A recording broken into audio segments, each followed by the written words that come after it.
Hello दोस्तों, जैसे कि आप सब लोग जानते ही हो कि हनुमान जी हमेशा अपने भक्तों पे अपनी अपार कृपा बनाए रखते हैं। हमारी आज की ये कहानी भी एक ऐसी ही कहानी है जिसमें हनुमान जी अपने भक्त की बहुत ज़्यादा सहायता करते हैं। कहानी को शुरू करने से पहले मेरे चैनल को लाइक, शेयर एंड सब्सक्राइब कर दीजिए। मैं आपके लिए ऐसी ही कहानियाँ लाती रहती हूँ। लाजवंती एक विधवा औरत थी। उसका एक ही सहारा था, वो था उसका बेटा सुरेंद्र। लाजवंती सुरेंद्र को बड़ा आदमी बनाना चाहती थी, लेकिन वह लोगों के घरों में काम करती थी जिससे वह अपने बेटे को पढ़ा सके। एक दिन सुरेश घर आया और अपनी माँ से बोला, माँ, तुम कब तक लोगों के घरों में काम करती रहोगी? मुझे अच्छा नहीं लगता। मैं पढ़ाई छोड़कर कुछ काम कर लेता हूँ। लाजवंती ने उसे समझाते हुए कहा, नहीं बेटा, मैं कितना भी कष्ट उठा लूँ पर तू अपनी पढ़ाई पर ध्यान दे। भगवान ने चाहा तो तेरी अच्छी सी नौकरी लग जाएगी। मैं बस उसी दिन का इंतज़ार कर रही हूँ। सुरेंद्र हनुमान जी का भक्त था। वह दिन रात हनुमान जी की पूजा किया करता था। एक दिन वह हनुमान जी के मंदिर में गया और बोला, बाबा, माँ तो कुछ सुनती नहीं है, आप ही बताओ मैं क्या करूँ? आप ही उन्हें समझाओ। वह बजरंगबली के सामने बैठकर बातें करता रहा। उसे विश्वास था कि बजरंगबली उसकी माँ को समझा देंगे और वह सुरेंद्र को काम करने के लिए इजाज़त दे देगी। इसी तरह समय बीत रहा था। कुछ ही समय के बाद सुरेंद्र की पढ़ाई भी पूरी हो गई। उसके बाद वह नौकरी ढूंढने में लग गया। वह रोज़ सुबह उठकर हनुमान जी के मंदिर जाता, उसके बाद नौकरी की तलाश में निकल जाता। पूरा पूरा दिन घूमने के बाद भी वह निराश होकर घर वापस आ जाता था।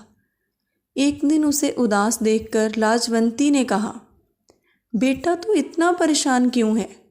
आज नहीं तो कल नौकरी तो लग ही जाएगी। बजरंगबली पे भरोसा रख, वह सब ठीक कर देंगे। यह सुनकर सुरेंद्र ने कहा, माँ, मैं चाहता हूँ कि तुम काम ना करो, लेकिन अब मुझे नौकरी नहीं मिल रही है। यदि कुछ दिन और ऐसे चलता रहा तो मैं नौकरी की तलाश छोड़ दूंगा और मजदूरी करना शुरू कर दूंगा। इस पर लाजवंती बोली, नहीं नहीं बेटा, तुम ऐसा बिल्कुल नहीं करोगे। तुम कोशिश करते रहे, सब ठीक हो जाएगा। अगले दिन सुरेंद्र फिर से हनुमान जी के मंदिर गया और फिर से नौकरी की तलाश में जा ही रहा था कि तभी उसे उसके पुराने स्कूल के मास्टर जी मिल गए। उन्होंने सुरेंद्र से कहा, अरे बेटा, तुम कहाँ जा रहे हो? मैं तो तुम्हारे ही घर जा रहा था तुमसे मिलने। ये सुनकर सुरेंद्र ने कहा, नमस्ते मास्टर जी, मैं तो नौकरी की तलाश में जा रहा था। आप बताइए क्या काम है? मास्टर जी ने कहा, बेटा, रामपुर गांव में एक मास्टर जी पढ़ाते थे, वे अब रिटायर हो गए हैं। उनकी जगह नए मास्टर जी आने वाले थे, लेकिन वे आ ही नहीं पाए। यदि तुम कल से 3 दिन तक उनकी जगह पढ़ा सको तो मैं हेडमास्टर जी से कहकर तुम्हारी नौकरी पक्की करवा सकता हूँ। सरकारी नौकरी है। तुम्हारी माँ की परेशानी देखकर मैंने बात की है, लेकिन मेरी बात खराब नहीं होनी चाहिए। तुम्हें समय पर जाना होगा और बच्चों को अच्छे से हिंदी पढ़ानी पड़ेगी। यह सुनकर सुरेंद्र बहुत ज़्यादा खुश हुआ। उसने कहा, आपका बहुत बहुत धन्यवाद मास्टर जी, लेकिन वहाँ केवल 3 दिन ही क्यों पढ़ाना है? तब मास्टर जी ने कहा, वहाँ और भी अध्यापक आएंगे। जो भी 3 दिन अच्छे से पढ़ा लेगा ना, उसकी नौकरी पक्की हो जाएगी।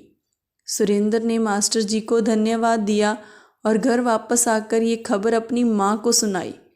लाजवंती उसकी बात सुनकर बहुत खुश हो गई।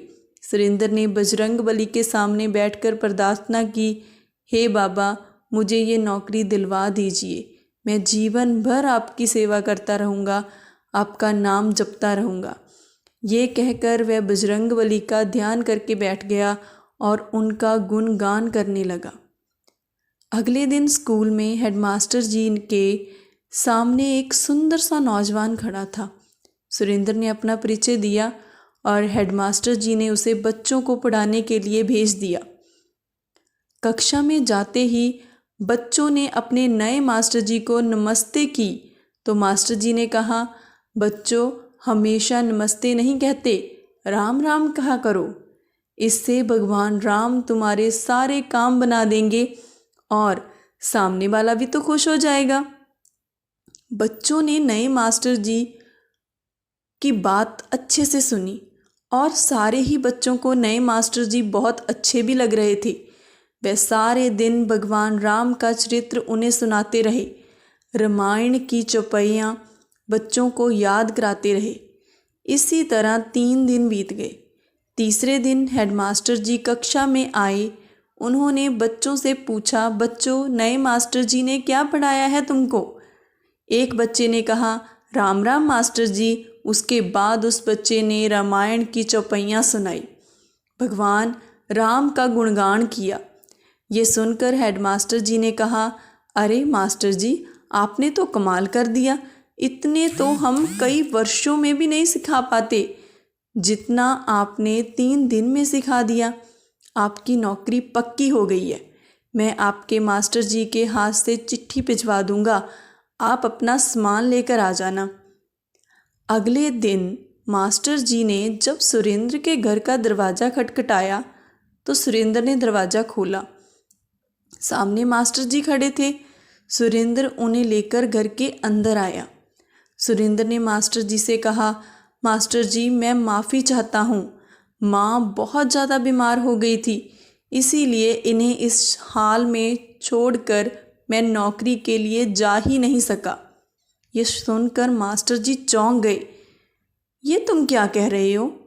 उस स्कूल के हेडमास्टर ने मुझे यह चिट्ठी दी है और तुम्हारी नौकरी पक्की हो गई है। उन्होंने कहा कि तुम्हारे भेजे हुए मास्टर जी ने तो बच्चों को इतना अच्छा पढ़ाया जो आज तक कोई भी नहीं पढ़ा पाया है। तब सुरेंद्र ने कहा, लेकिन मैं तो वहाँ गया ही नहीं, मैं तो यहीं घर पर ही था, माँ की सेवा कर रहा था।